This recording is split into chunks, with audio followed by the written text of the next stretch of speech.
Hello, welcome to anywhere door. तो ये है पार्ट 2। इसमें नेक्स्ट टॉपिक है majoritarianism in Sri Lanka. Sri Lanka emerged as an independent country in 1948। Sri Lanka आज़ाद 1948 में हुई थी। The leaders of the Sinhala community sought to secure dominance over government by virtue of their majority. अब as a result the democratically elected government adopted a series of majoritarian measures to establish Sinhala supremacy.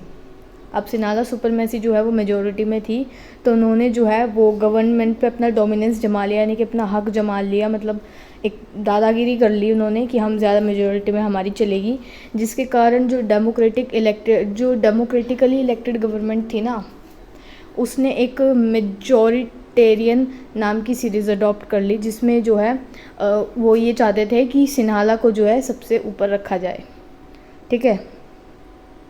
In 1956, an act was passed to recognize Sinhala as an official language, thus disregarding Tamil। और 1956 में एक act पास किया गया जिसमें लिखा गया कि सिन्हाला जो है वो अब ऑफिशियल लैंग्वेज है, और तमिल को उन्होंने डिसरिगार्ड किया, यानी कि तमिल को उन्होंने कोई इंपॉर्टेंस नहीं दी, सिन्हाला को उन्होंने ऑफिशियल लैंग्वेज पास कर दिया।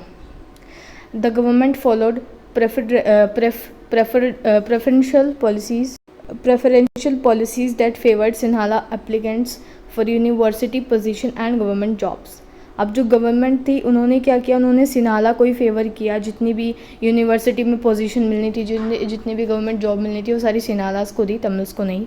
अ new constitution stipulated that the state shall protect and foster Buddhism. और एक नया कॉन्स्टिट्यूशन बनाया जिसमें जो है बुद्धिज़्म को जो है प्रोटेक्ट करने की बात की गई। All these government measures coming one after the another gradually increased the feeling of alienation among Sri Lankan Tamils। और ये एक के बाद एक जो गवर्नमेंट के मेजर्स आते जा रहे थे कि अब सिन्हाला को ऑफिशियल लैंग्वेज जो है हम एज अ ऑफिशियल लैंग्वेज पास करेंगे, उसके बाद जो है सिन्हाला की सुपरमेसी होगी, बुद्धिज़्म को प्रोटेक्ट करेंगे, तो तमिल पे तो ये ध्यान ही नहीं दे रहे थे। तो एक के बाद ये जो गवर्नमेंट के मेजर्स आ रहे थे, इसके कारण जो श्रीलंकन तमिल्स हैं उनके अंदर एलाइनेशन की फीलिंग आ गई, यानी कि अकेलेपन की, कि हमारे जो है हमें इंपॉर्टेंस नहीं दिया जा रहा, हमें अकेला छोड़ा जा रहा है। They felt that none of the major political party led by the Buddhist Sinhala leader was sensitive to their language and culture। उनको ये फील हुआ कि जितने भी बुद्धिस्ट सिन्हाला लीडर्स हैं और उनकी जितने भी मेजर जो पॉलिटिकल पार्टी है वो जो तमिल्स हैं उनकी लैंग्वेज कल्चर पर ध्यान नहीं दे रहे हैं। They felt that the constitution and government policies denied them equal political rights, discriminated against them in getting jobs and other opportunity and ignored their interest। अब जो है उनको ये जो है फील होने लगा कि जो कॉन्स्टिट्यूशन है और जो गवर्नमेंट की पॉलिसीज़ हैं उनमें उनको जो है पॉलिटिकल राइट नहीं दिए जा रहे हैं, उनके साथ भेदभाव हो रहा है, उनको जॉब्स नहीं दी जा रही है और अपॉर्चुनिटीज़ नहीं दी जा रही है, और उनके जो इंटरेस्ट है तमिल्स के उनको इग्नोर किया जा रहा है। As a result the relation between the Sinhala and Tamil community strained over time, जिसके कारण जो सिन्हाला और जो तमिल कम्युनिटीज़ थी दोनों के बीच में जो है कहाँ गए, तो जो सिन्हाला और तमिल कम्युनिटी है इनके बीच में जो है लड़ाई झगड़ा बढ़ने लगा। इसके कारण the Sri Lankan Tamil launched parties in struggle for the recognition of Tamil as an official language for regional autonomy and equality of opportunity in securing education and job. अब तमिल्स को इंपॉर्टेंस नहीं दी जाती थी, तो तमिल्स ने जो है अपनी अलग पॉलिटिकल पार्टी लॉन्च की, अपने अलग अलग जो है मूवमेंट चलाए। ठीक है। और क्यों चलाए, ताकि वो भी जो है तमिल को ऑफिशियल लैंग्वेज जो है बना सकें, और उनकी जितने भी जो भी उनको राइट्स नहीं दिए जा रहे, इक्वलिटी नहीं दी जा रही, जितनी भी अपॉर्चुनिटी नहीं दी जा रही एजुकेशन में या जॉब्स में, वो सब उन्हें मिले। But the demand for more autonomy to provinces populated by the Tamils were repeatedly denied. लेकिन वो जितने भी डिमांड कर रहे थे उनकी सारी डिमांड जो है वो डिनाई कर दी जा रही थी, बिल्कुल मना कर दी जा रही थी।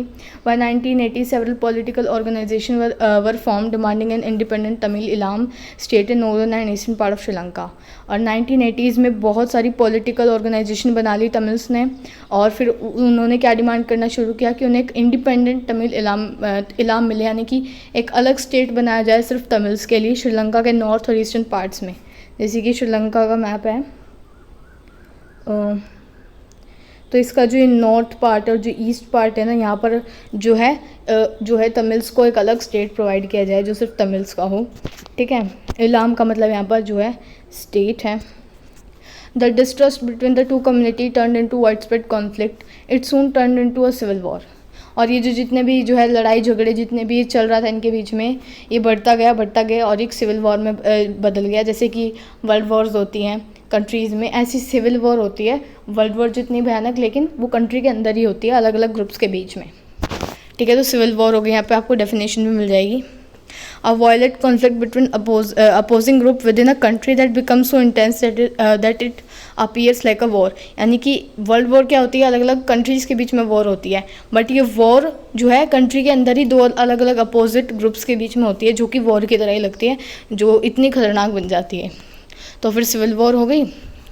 As a result thousand of people of both the community have been killed, और जिसके कारण दोनों कम्युनिटी के हज़ारों लोग मारे गए। Many families were forced to leave the country as refugees and many more lost their life। और इस वॉर के दौरान जो है बहुत सी फैमिलीज़ को फोर्स किया गया कि कंट्री छोड़ो, और फिर जो है बहुत से लोगों को अपनी जान भी गंवानी पड़ी।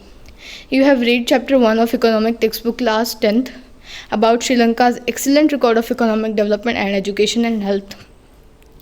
क्लास 10th में इकोनॉमिक्स चैप्टर 1 में आपने श्रीलंका की बहुत अच्छी इकोनॉमिक डेवलपमेंट, एजुकेशन और हेल्थ के बारे में पढ़ा है। ठीक है, हाँ मैंने पढ़ाया भी था ये कि श्रीलंका जो है काफ़ी ज़्यादा अच्छा इकोनॉमिकली डेवलप्ड है, एजुकेशन हेल्थ सब अच्छा है उसका। But the civil war has caused a terrible setback to the social cultural and economic life of the country. लेकिन जब इस सिविल वॉर हुई थी ना, तो ये जो जितनी भी इकोनॉमिक डेवलपमेंट है, सब कुछ जो भी कल्चरल और जो भी इकोनॉमिक लाइफ है कंट्री की, सोशल लाइफ है, सब एकदम बहुत ख़राब हो गई थी सिविल वॉर के दौरान। तो अब नेक्स्ट है हमारा अकोमोडेशन इन बेल्जियम। इसको हम करेंगे नेक्स्ट वीडियो में, क्योंकि हम टॉपिक वाइज कर रहे हैं, एक टॉपिक एक पार्ट में। तो ये जो है हमारा थर्ड पार्ट में हो जाएगा अकोमोडेशन इन बेल्जियम। फिर फोर्थ पार्ट में जो है वो हम, ये पूरा थर्ड पार्ट में हो जाएगा, एंड फोर्थ पार्ट में हम फॉर्म्स ऑफ पावर शेयरिंग पढ़ेंगे, और हाँ उसके बाद हमारा चैप्टर पूरा। तो that's all for today, bye, do like share comment and subscribe.